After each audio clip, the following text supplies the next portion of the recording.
Electric Lodge presents Notes from the Underground with Josh Berkowitz, where we talk to alternative storytellers, comedians, dancers, musicians, poets, and filmmakers about life, art, and we may just talk about nothing at all.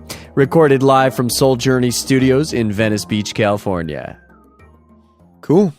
All right, welcome to an Electric Lodge podcast. I'm Josh Berkowitz, and we have just started this amazing operation here, thanks to our amazing studio manager and sound engineer, Jeremy Lawrence, to Rabbi Lori Shapiro of Open Temple, and Dr. Joel Shapiro of Electric Lodge. Excuse me, that's where I work. And Patrick Varon, Zach Ziegler, all these people have helped to make this podcast possible. And so we've been talking the last couple days with a lot of great performers about life and art. So far, the first 5 installments have been for a show called Electric Lodge Presents High Voltage, which has been going on for many years, and I've been getting to curate for the last 365 days about. But today we're here to talk to somebody who's going to be hosting our other event this weekend on March 4th, the National Day of Unplugging, Unplug LA. It's like Venice summer camp for adults is what I've been told. So I just booked the show, and I'm excited. I get to relax and enjoy the show, hopefully. And you get to host. This is Boise Thomas here. Hey, everybody. Hey, Josh. Thanks for having me on the Electric Lodge podcast. Yeah. We're still like figuring out what this thing is. Like some people want to call it the Josh Berkowitz show, but I feel a little embarrassed by that. Well, I own it. Yeah. It's like I can own, like I could hear myself talking, but also with other people. Yeah. And then when you explode onto the scene, like really when your whole body, when your guts come flying out of your chest and you put all that back together, you'll want people to know that it was me. That's you. That was you. Okay. Well, thanks. Yeah. It made me nervous because now I'm like, oh God, that's what I got to do. And you could give props to the lodge, obviously. Oh yeah. No, that's important. You got this great studio. I got to tell you, the Electric Lodge has saved my life. I'm currently writing like a 30-page timeline manifesto of the last 5 years. And it's so funny because when I was in a really dark place, back in like 2012, 2013, 2014 especially. Let's just call it since 2010, shall we? Yeah, it's just been a dark 7 years. Yeah, it was bad for a while. And so I'd come to Electric Lodge and like hang around. You've been to Max 10, which is our 10-minute laboratory, 10 performers, 10 minutes each. And, I just got to see you perform for the first time a couple weeks ago there. And I remember I'd come to those and be like, wow, this place is really cool, but I don't think it's possible to live a lifestyle in Venice of happiness, peace, and art. Like, I don't feel like I deserve that. Do you now see that's attainable? Yeah. Welcome to Venice. Hell yeah. Man. Yeah. So you've lived in Venice. You lived in Venice for a long freaking time. I have. I've been in Venice since 2002. Oh my God. And this October will mark my 20th anniversary in Los Angeles. I'm originally from Central New York, the Finger Lakes region of New York State. Nice. And I call it the armpit of Central New York, which is where I was born, is Utica. No offense to people from Utica, but well, come on, if I ever go back, they'll probably whack me because you're not allowed to talk I can't smack go. about Utica. Yeah, no, I'm scared to go back to New I grew York. up in Cortland, small town, Cortland. famous for our apples, Cortland apples. We have a pretty good reputation for some of the world's best sauerkraut as well. Whoa, I don't know if I like sauerkraut. Guy Reuben? Reuben. Oh yeah, okay. Reuben. I'll have hold the sauerkraut. kraut on a Reuben. That just kills it. Ooh, well, I will enjoy sauerkraut's not my favorite part of a Reuben, but it does add to it. Is it the corned beef or is it the rye bread? Or the Russian dressing, the Russian dressing mixed with the Swiss cheese. Oh man, that's so good. So we should go to Langer's after this. Ooh, that's kind of far on the other side of town. It is. You know what we can do? We can just camp out across the street in the park like everybody else does. Is that the waiting line for Langer's? Is that what that is now? Wait a second. Wait, I only went there once, and my buddy ordered for us, and he knew exactly what to get. He's like, oh yeah, we'll get this chicken sandwich, deli sandwich. And, I'm like, what chicken? Why? And then he's like, oh yeah, we'll get some pastrami too. And we'll have half and half, and let's go real quick. We got to go. And it was great. You can't do Langer's in a rush. Yeah, what was up with that? They push people through because it's like a lunch crowd. Right, but my buddy and I were in a rush. Yeah. But you enjoyed it. Yeah, I did, but I do love, I still think to this day about Katz Deli in Lower East Side in New York. Have you been there? No. And if I have, I don't remember, which clearly I haven't been. I don't eat pastrami a lot. I don't know what other pastrami really tastes like except for Katz Deli's pastrami. Katz Deli. Do they prepare the pastrami there? They do it in front of you. And I remember I went with my Zadie. You know Zadie's Jewish term for a grandfather. Okay, Zadie. And my Zadie's like, can you make it lean for us? And one of these guys behind there was like, no freaking way. Like, we're not doing that. We put it fatty. That's how it tastes well. Now, I noticed when you do your grandfather, he's got a little bit of a deeper voice. Your dad's a little more nasally. Oh, yeah, you've heard my dad. I've heard your dad. Yeah, I've been doing my dad on this show all the time. I hope he doesn't get embarrassed. Well, the whole thing is like I have to... Imitation flattery. Well, you know what's interesting? I was on a movie podcast a couple weeks ago. Okay. Or a couple months ago, really. And it's this thing about parents. We can go into a whole psychoanalysis about that. Was on this or not. We only have 40 minutes. Right. I'll ask you about your parents at least. But maybe this will prompt something for you. I remember when I was on this podcast a couple months ago, man, I was so proud of doing this that I sent it to my parents. It was like or not just to my parents, my whole family. I texted them the link. Oh, great. And it was almost like I gave it away. Like I gave away what was mine. And I have a great family and I love them. But it was like I had just given away the inner joy that I had to be validated. Gotcha. You know what I'm saying? Yeah, I mean, do you experience that at all? Do you get like that? You seem like a pretty grounded person mostly. I mean, I know you've been going through some stuff. But yeah. I've been walking through the valley of the shadows of death, as we like to say here on the west side. You seem happier. You seem good right now. Your eyes are lit up. I'm really good, man. Yeah, I've been doing a lot of chanting, a lot of yoga. I start teaching a yoga class this week, 3 times a week at my studio in Santa Monica.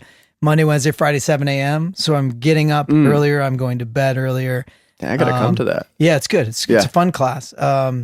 So it's called Awakening Bhakti Flow, 7 a.m. That's great. Bhakti Yoga Shala. Yeah, it's great. It's going to be a great time. Loving teaching there. Love becoming a yoga teacher. But, it's funny, you do a yoga teacher training because half the people in Venice are yoga teachers, because it's just where we are. Airbnb, I don't know if you know this, was originally created to be a sanctuary for yoga teachers to come to the States, specifically here in Southern California. It gave them a place to stay. So it was sort of like a curated kind of Craigslist just for yogis to find a place to stay. And it really blew up here. I had friends that were renting 2 or 3 places in Venice that they didn't even live in, and they were Airbnb-ing. They were making between $50,000 and $75,000 a year, and then just traveling to India and Bali and Thailand and just living off of this money. And you could do everything from online. Just check your guests in, text or email your maid service or your home service to come and clean and replace all the towels and everything. And I was like, man, they really got in on this. And then these people would be homeless, right? But in Venice, we don't say homeless. We say you're houseless because your home is Venice, right? Yeah. You might live in your car. Maybe you live in a tent. I learned this recently. Yeah, but there's a whole houseless people. Yeah. We don't call them homeless because Venice is their home. Yeah. But so I talked to these friends of mine that were all doing the Airbnb scam, which I think is a scam. Because, if you're not going to live there, give it up for somebody else. You know what I mean? Like, don't rent it to some person that's just going to come here for a week and make a lot of noise. Put one more car on my street. I don't need that kind of aggravation. So the Airbnb, with them, I would tell them, well, where do you stay when you're renting your place out, when you don't have anywhere to stay? They're like, oh yeah, can I crash on your couch?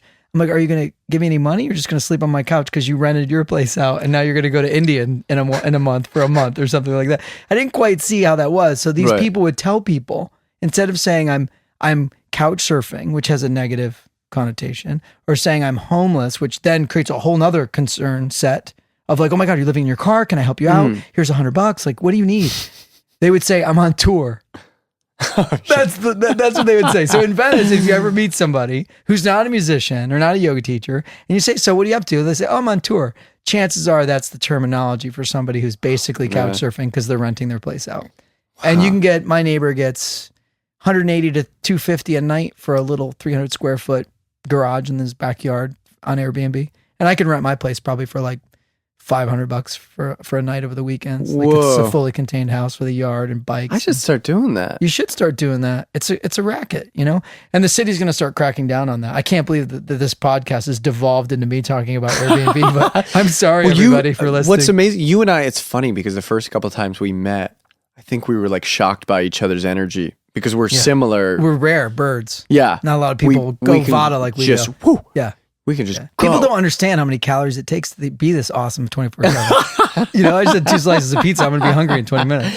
Yeah, we had a pizza together a couple weeks ago. We had like a really... Should we give Abbott's Pizza Company a plug here? Yeah, Abbott's salad pizza is really good. And a slice is $10.04. And you think 2 slices for $10? Yes, please. The pepperonis. I noticed something funny about your personality that day was like you were so adamant about the napkins. Yes. You were adamant about getting me napkins, Yes. and also adamant about them filling up the napkin dispenser better. I put another dispenser on you the counter. You brought it there, and you I feel like you basically took a napkin and tucked it into my shirt. Like it was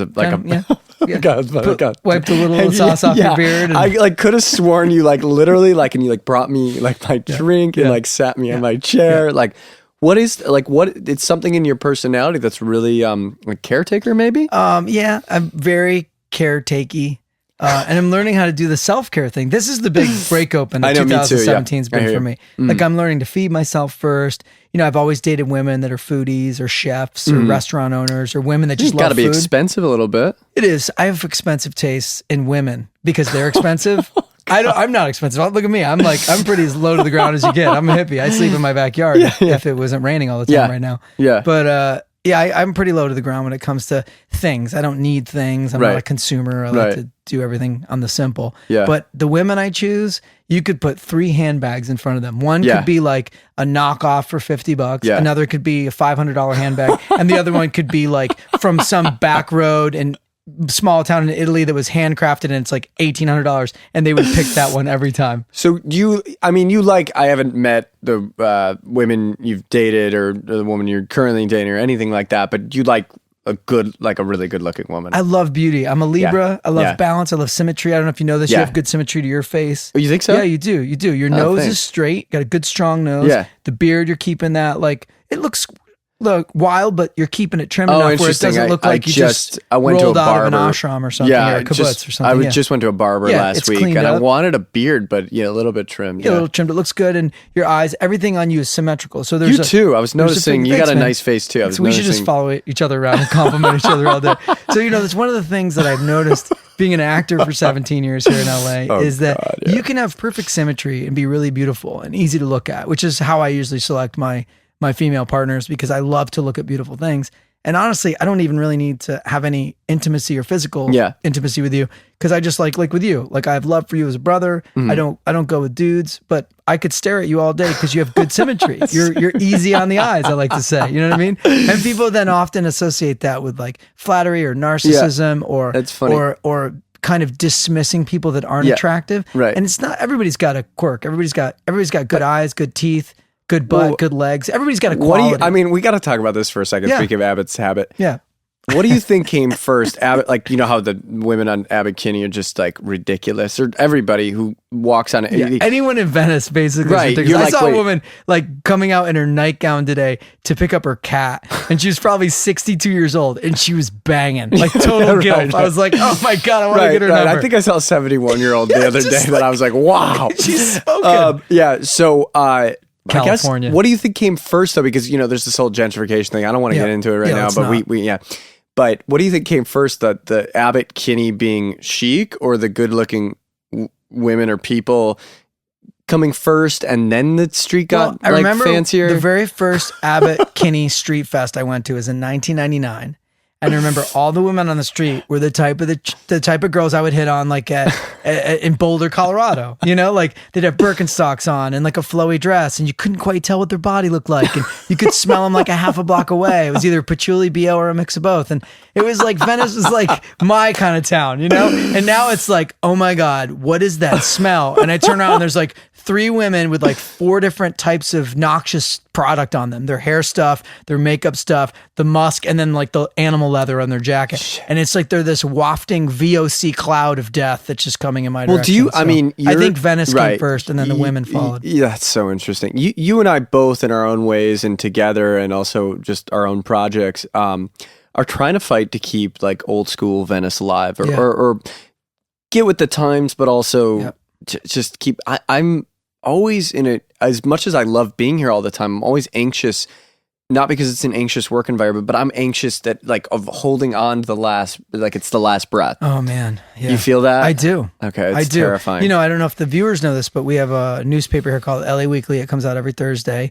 And about 4 or 5 Thursdays ago, the cover of the paper said, "The gilding of Venice," which, I had to look up gilding. It's to gold plate something, right? To put a gold veneer or a gold shell, or, I guess a grill, a hip hop grill would be the gilding of your smile. Right. But I had to look that word up. The gilding of Venice. And it said how a once gritty beach community became the next Beverly Hills. And that newspaper sat in my house for about a week and a half, and it sat on my kitchen table, and I didn't open it. I just kept looking at it like, do I even want, like, I've lived it. Do I even want to read that? And then I just ended up burning it on the new moon in my fire as I was doing some conscious write and burn intention setting for the year. Yeah.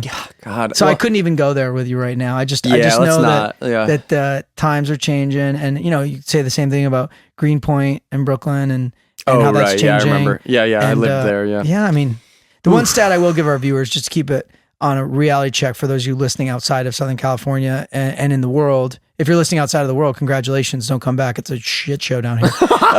Stay where you are. Send me a postcard of the earth that says, wish you were here. And then put the coordinates. I'll meet you there next year or something. So there's an 11% area of all of LA County in which people who make minimum wage can afford to live. The average 1-bedroom rental on the west side is $2,900. And the average 1-bedroom rental citywide is $2,600.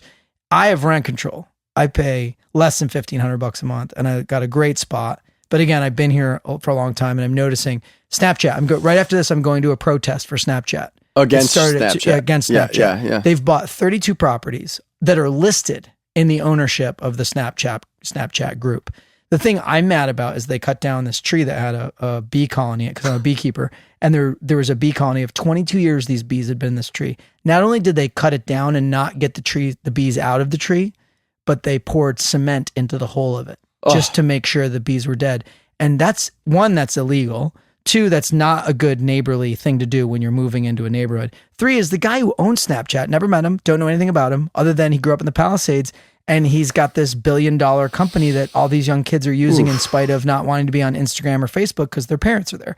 So the thing that really bums me out is there's a gilding of Venice. There's a gentrification. There's a money grab that's happening. And who's to say if you and I didn't come up with the next brilliant idea and our company was valued at $4.4 billion, wouldn't you and I want to buy a bunch of property and put all our friends in there and run our company? So I'm not judging him as a human being. Right. I'm just looking at the broad stroke of what's happening in the world and how sad it is. And I don't know if you know anything about the Hindu religion, but Kali Yuga, this is the time of Kali Yuga. Greed, sex, money, really, really bad ideas. People that aren't thinking for the future. It's the antithesis of the Native Americans thinking from the 7th generation mentality is how is me pulling this tree out of the ground going to impact my grandchild's grandchild's grandchild's grandchild. So they would think from 7 generations. That's why they would kill a buffalo and use the whole thing. And they wouldn't kill it and just take the horns, or kill the elephant and just take the tusks. You would take what you need and you leave the rest for future generations.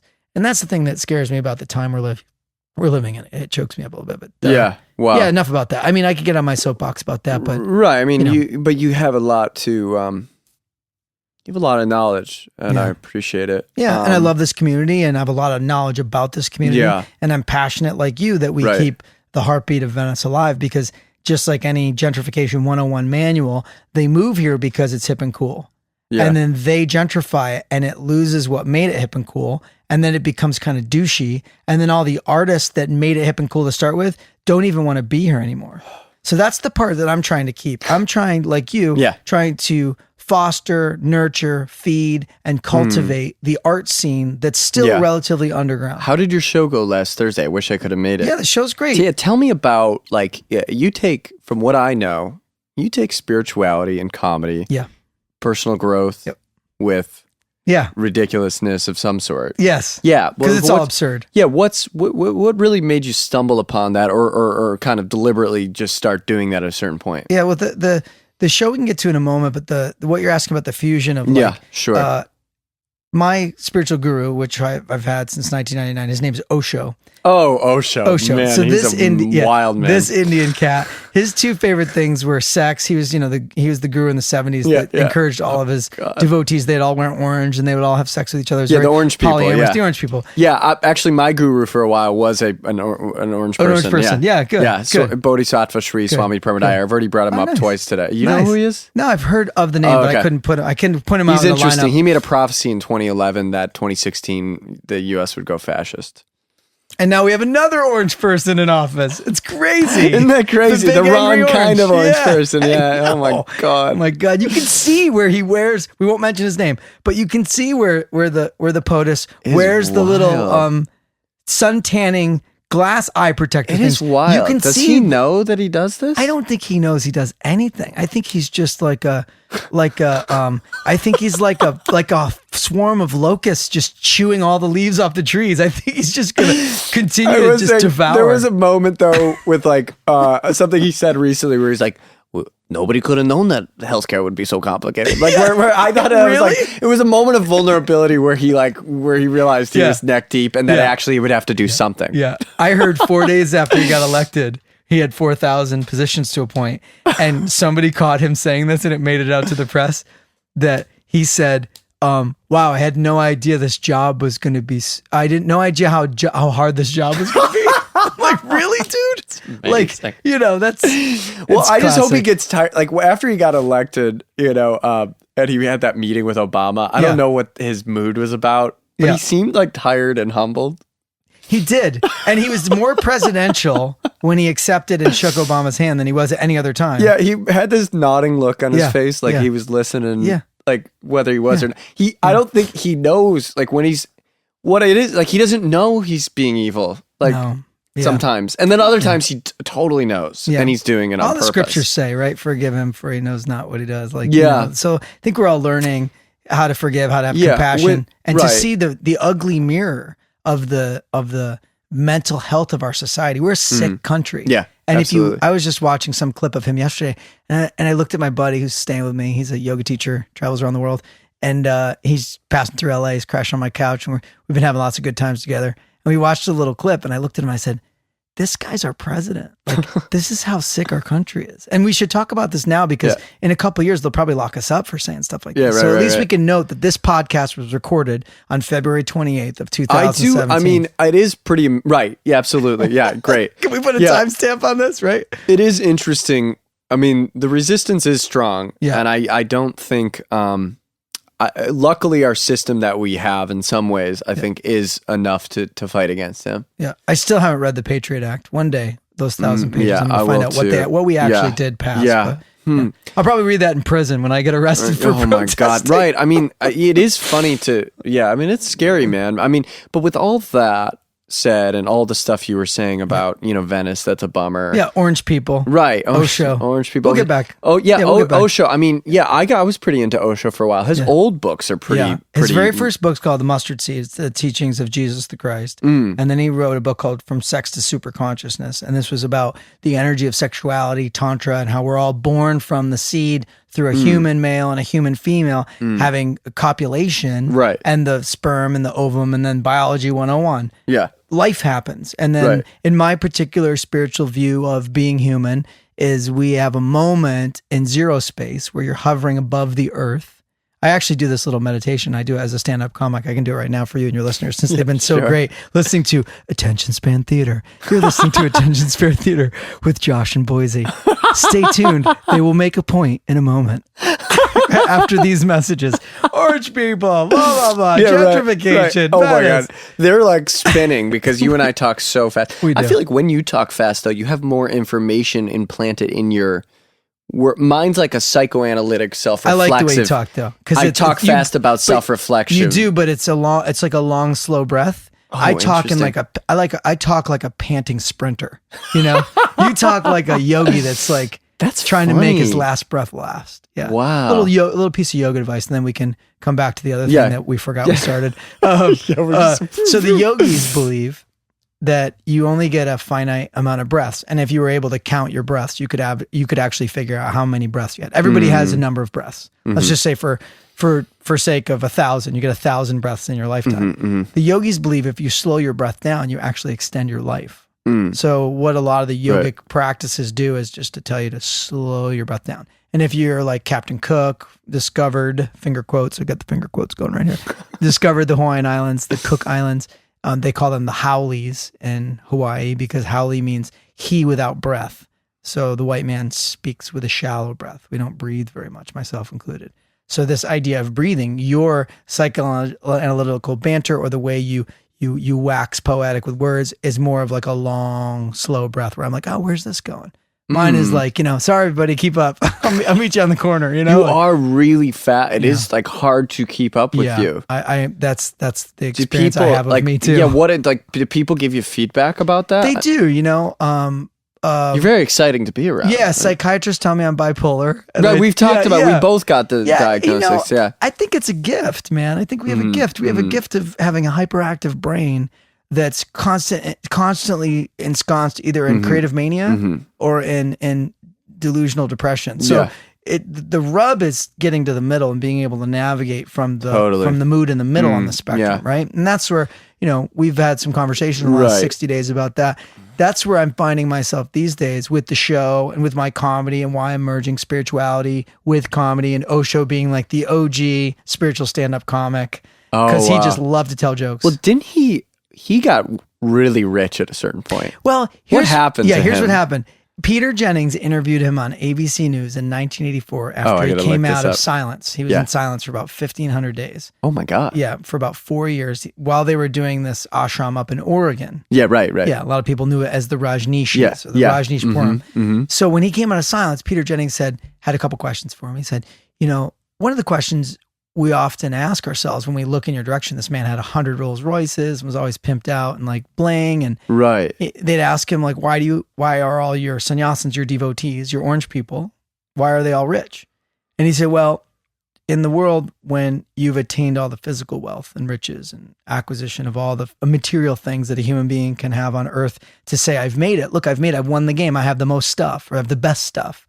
Only then do you realize you're empty. Only then you realize that's not the way. So a lot of his wealthy devotees who came and studied him were drawn in either by a sense of humor, the free open sexual lifestyle, because it was the post 70s. People were trying to keep that free love train going. Right. But the 80s were like, the me generation and Reagan, and everything got really conservative really fast, right after Carter got boosted. So ousted, I should say. It wasn't boosted. So that phenomenon of wealth was given to him by his disciples, being seekers that realized that being a millionaire wasn't it.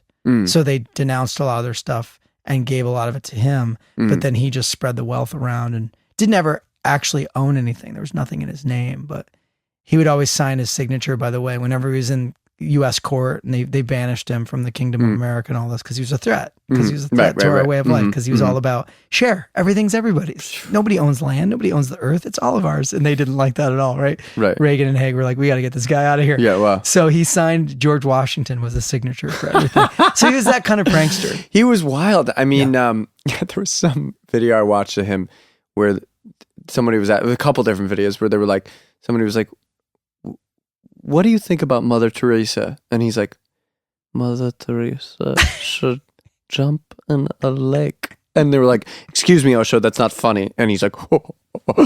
And he laughed. Yeah, right. And then there was another thing where they're like, why are you so rich? He's like, I stay in the most expensive hotels with the best bathrooms. It's like, I love my bathroom. Yeah. His experiment in having wealth and riches really was to provoke the Western greed. Funny, something, I think it was him and a few other spiritual teachings I got was that, you need to burn out your ego. Yeah. Sometimes you need to go so far in the wrong direction to then just to burn it out, to bottom it out. And if you want to liken it to music, you can look at like Marilyn Manson, Lady Gaga, Ozzy Osbourne. Like they went way off the spectrum of outlandish, absurd theater of the bizarre. Yeah. To have people be like, what is this? Even Prince, God rest his soul. Even Prince as the symbol and denouncing modern distribution of records and entertainment as him having to give a cut. I think his last couple albums, he just gave them away online for free. And, he's just like, screw it, it's about the art. So, do you know Pema Chodron? I've had some books on my shelf. Yeah, she's wonderful. Well, her teacher was Chungpa Rinpoche. Okay. One of the Rinpoches. Yeah, he was like an alcoholic and kind of a messy guy, but people were just like, he's my teacher. Yeah. He's a spiritual teacher. Yeah. And that's why, like, when I started going to this guy who was one of the orange people, Swami Permadaya, I was like, I don't know, this guy's an asshole. He's smug, but he knows some shit. Yeah. It's weird. And he actually said something to me when I first moved here, where he's like, or actually before I moved here, actually the first time I saw him, I was like, what's up with you? You know, like, I don't know if you know what you're saying. Like, you seem a little full of yourself. And he's like, you want to sit up here? You want to come up here? And I was like, no, that's okay. And he's like, you want the unknown, but you don't want the terror of it. Wow. And I was like, what? And and he's like, all you need to do is meditate on the unknown, and everything else will fall into place. Yeah. It's funny. I mean, because I've strayed from there was things he said. Actually, I saw him at a Denny's a Norm's like last year at some point. I think. What was he eating? Do you remember what he was eating? I don't know, but he walked in with a really outlandish outfit. Yeah. I'd have him pegged for like cottage cheese and like canned peaches, something like totally out of this, like a little snack for like an 8-year-old. Well, I remember watching. He was one day when he was really kind of being nasty to his crew. He was sick that day, and he was just wearing sunglasses, and he was like so unfriendly as a guru. Yeah. But he was saying things that once again were brilliant. Yeah. And his son brought him like some apples and like an orange soda. We all like watched him drink this orange soda. It was like it was like neon, like that orange soda color. Yeah.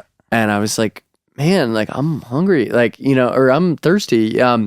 So I've had a lot of good and bad experiences with spirituality.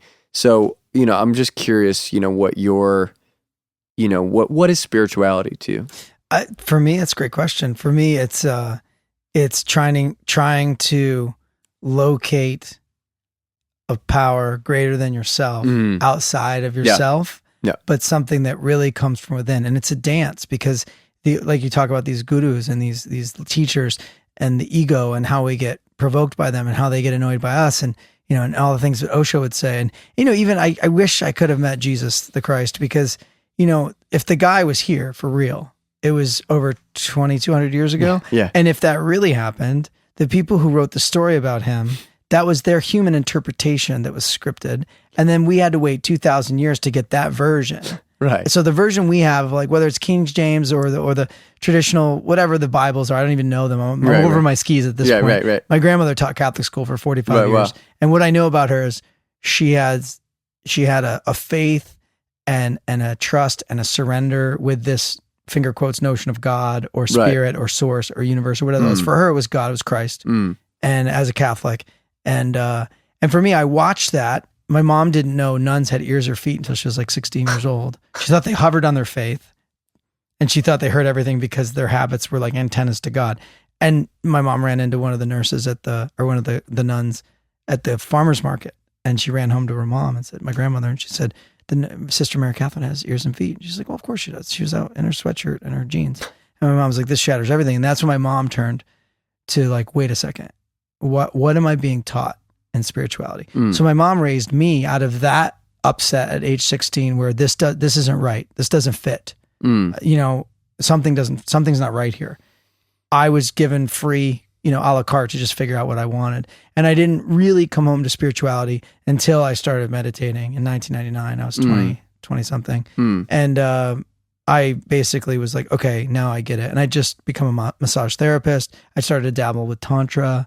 I started to see that you can go much deeper in lovemaking, and you don't even really have to have your clothes off. You could just do eye gazing or that game Force you were Field talking we used to me to about play. How can you get close to somebody without actually touching them? And you feel that heat between your hands, or if you put your hand over somebody, you can feel the heat coming off their body. Yeah, that's all life force. So spirituality for me is like there's a force of life. If you've ever stood over, whether it's somebody you knew or didn't, and they're no longer in their body, they're deceased, they're passed, you can tell like there's something going on because the body's no longer animated. But the thing we used to associate as that person, the unknown, the fear of death. This country, we're so afraid to die. Yeah. Because we're not living. Because we're waiting for life to start. We're waiting for life to happen. Yeah. So you look at the people who are most alive and they have no fear of death because they live like this is it. Yeah. So that's my whole thing around spirituality. It's like, I really think this is it. Yeah. Question for you. So, there's something about, because I've, in the last 10 years, really dove in deep in spirituality. I find, What's it mean to you? Where have you found yourself? Yeah, I mean, it's definitely along the lines of a power greater than yourself, but inside. Yeah. And like you're God. Like here I am talking to you, right? Right. But I'm not talking to myself, right, so I could put God over where you are. Right, yeah, but I have to be careful. Like, don't be a dick and make me wash your car or anything like that, God. You know what I'm saying? Don't be, Josh, be human. Right, no, I mean, for me, it's like, it's an ultimate humbling. I mean, God is life humbling you. Yeah. I mean, and the other thing was and I've talked to a few other people I've been interviewing this week about this, is like, my therapist gave me these flashcards. And I like did them, or I didn't want to do them for a long time. He's like, this is like to help you eliminate, certain values that aren't yours, and one get of them down says, to "Don't be a dick." No, is that was one of them? No. I wear. I'm just guessing. I'm spitballing here. No. It's like no. They're all like values. They're all values, but they're like flashcards. Like each one, like compassion, forgiveness. exactly, Gotcha. all that stuff. Okay, good. And you have to eliminate the ones that aren't your like top 10, and then you eliminate another 5, and then you eliminate to get 1 or 2. For me, it was weird. You boil it down to really your core values of what really matters to you. Core values. So what did you come up with? What are your top 3? The top 2. Top 2. You got it down to 2. That's pretty great. Well, the top 4 were like creativity, originality, open-mindedness, passion, and humor. Oh, wow. Funny enough, I'm not a comedian. I mean, you see... You're funny. Well, ladies and gentlemen, come down to the Electric Lodge. Come to any of the series down here, but make sure that Josh Berkowitz is on the dais. He's on the schedule. Make sure he's on. I won't be there on that night. But Unplug, you won't be here this weekend. But it's come back and see you perform. I'm telling people to come see you perform. That's sweet. Because that's really when I saw you do Max 10 on, basically. That was a very serious piece. But you guys threw it together right before you went up, because that's what Max 10 is. It's a lab. So you don't have to go up and, And it was awesome. So I'm just giving you a plug to tell people to come out and not just listen to your podcast. Yeah, it's funny, man, because what was weird is that, some people get a funny, or I'm not funny in like a ha-ha comedian kind of way where I could get up at a stand-up comedy club and But rock you're Charlie Chaplin funny. Oh, you're physical comedy funny. Yeah. You're cerebral funny. You're not like layman, like juggle 3 oranges funny. You're definitely like an intellectuals clown. And interesting. You did stuff on stage where I was just like, wow. Like I was uncomfortable because you were in your sweet spot. You were just having a blast. But I was uncomfortable because you were occurring to me like, wow, there's something wrong over there. But you were just exploring the corners of your mind. Well, there's a weird look in my eyes that I get on stage. Glassy and like you're gone. I'm like, where'd Josh go? And that's a sweet spot for an artist anyway. Yeah, it's interesting. Yeah, well, I wanted to ask you, because we've been talking about spirituality, but it was very weird to me still that humor kind of came down as the last thing, because I'm not like, at one point I wanted to be a stand-up or whatever. Yeah. And I find things funny and I laugh and cackle a lot. Yeah. But it made me think more about like, what is humor? Yeah. Like what really, not just like stand-up comedy humor or even clown humor. Yeah. But like the deepest, what is humor on the deepest level? For me, it's the truth you want no one to know. That's what I think is funniest. It's your view of the truth, how you see it, and your ability to articulate it in such a raw way that people have to deal with. That's your truth. And nobody can argue with me about my mental health, about the fact that I have a vasectomy because I think there are too many people on the planet, about like my love for women, like my love for things that they could sit down with me and go, well, I want to debate this with you. And as a Libra, I'm all about justice, scales, balance, fairness. I keep score. But if you want to just argue with me to be right, I'll just let you be right, because that's not fun for me. What's fun for me is provoking people's truths.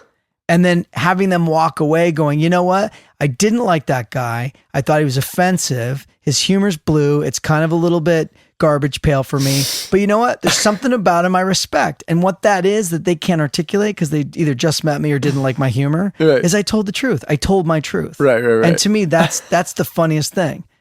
That's awesome. Because you can't mess with someone's truth. Yeah. All you can do is question it. And if you can catch them in a fracture of their truth, then you can start to dig in and see if, and then you contribute to them. Now you're making a difference because they're deepening their own truth. So for me, the funniest comics for me are the ones that they live in their truth. For example, Louis C.K. is a ginger, balding schlub with 2 kids and a failed marriage. Yeah. He's in his own mind a loser. Yeah, right, and right. He owns that. I was obsessed with his vision for a long time. Self-deprecating humor. He's so good at that. Yeah, amazing. And then you look at like Bill Burr. He's an obnoxious masshole.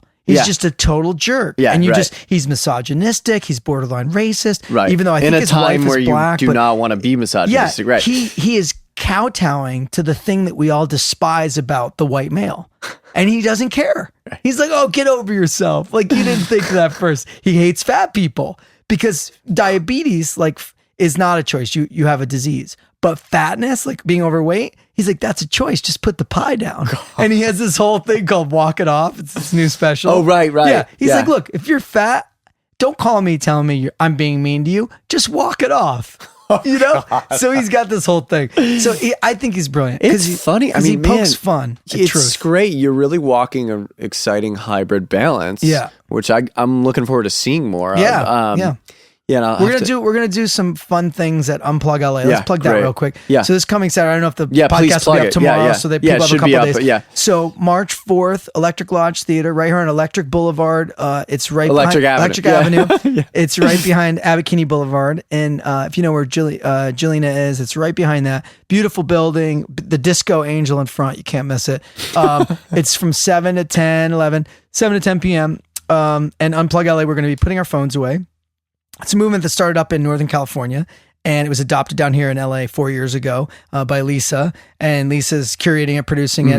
We're going to have a lot of talent that you're bringing in. What's some of the talent that you're bringing in? So, I have a lot of different folks. I have it all written down at home. So we have two groups from Wet the Hippo Collective, which is a hybrid. They're opening and closing. Yeah, they're a hybrid of, I would say, I mean, they would define it differently, but I would say when I first met them, they're a hybrid of improv, sketch, clown, sketch, and performance art almost. Great. Oh, good. That's right there. They're That's great. And then good. Ken Jenkins, Snubby J, his Rimba Tube playing persona is amazing. Oh, cool. And Lexi Helgerson is coming with her band Who Can Sleep. That's right. Okay. And which is a great question for us. Have you been sleeping? No, not well. I'm getting back on 7 to 9 hours a night, but you know what I'm having to do? Yeah. Go to bed at 10 o'clock at night. Oh, wow. That would be crazy. And I get tired around 9:15 if I don't shut the door and turn the screen off. Maybe that's why you look so good. Yeah, I got to do that. All right, that's inspiring to me. More sleep, man. Yeah, absolutely. Oh, yeah, we have a couple more people. Sarah Klugman, who I don't know very well, who I hear is amazing. Rachel Kahn, who was just here, who will be on the podcast soon. Cheryl Feidelman, who we both love. Big fan. Amazing. Yep. So, and I'm trying to think if I forgot anybody. I think that's what I'm thinking about right now. There's two main theaters, main performance spaces at the Electric Lodge. There's the dance studio. Yeah, but the dance studio, we're still trying to establish if we're discussing whether we want the whole night to be in the theater. Yeah. Because last year was really crazy, and so we're going to see what happens this year. Good. Yeah. Good. And then the day starts at the event starts at 7. 7, and then the show I think will start around 8. Around 8. Mm-hmm. So it's Unplug LA. So if those of you that don't know, because we haven't really spelled it out for you, we put our screens away. There's no social media. Yeah. It's a day camp. You said summer camp for adults here in Venice, and it's going to be a really great thing. I know a bunch of people that went last year and they raved about it. Like, oh my God. And the cool thing about an event like this is when I go to lunch with people, we put our phones away. Yeah. And you can tell when people are jonesing. And I saw last week they did a study. The average smartphone owner checks their phone 150 times a day. And some people check it actually 2 to 3 times a minute. We're just totally obsessed. I've been there. Right? Yeah, and I don't wear a watch. I don't like things on my wrists. But I look at the time a lot. But if I have a message and I look at the time, I'm totally hooked. Oh man, that's how much time do we have? Speaking of time, we're done. Yeah, are we done? We're pretty much done. So you want to say anything? I just want to invite people to come on down to the Electric Lodge for the Unplug LA show, and then I curate my own show. You're gonna host it, baby. Yeah, I'm hosting. Well, you're hosting Unplug, and then you have your own show. Yeah, it's called tell us about that. Boise. When's the next one? Polly with Boise. The next one is on St. Patrick's Day, and I'm doing it at a spiritual center, like I did here, and it's really about love, service, and the remembrance of spirit. And we're going to do a lot of spiritual education on a day where most people are looking for green beer and random chicks to make out with or something. So we're really going to kind of flip the script on St. Patrick's Day. Man. We're going to go to a more spiritual level, even though it's named after a saint. I thank you for your service to I mean, I feel safer in the world because of you. Thanks, man. Yeah. And if anybody wants to check out my website, which I'm about to relaunch, please. It's BoiseThomas.com. Boise, like the city, but with a Z. Boise. There's no Z in Boise, Idaho,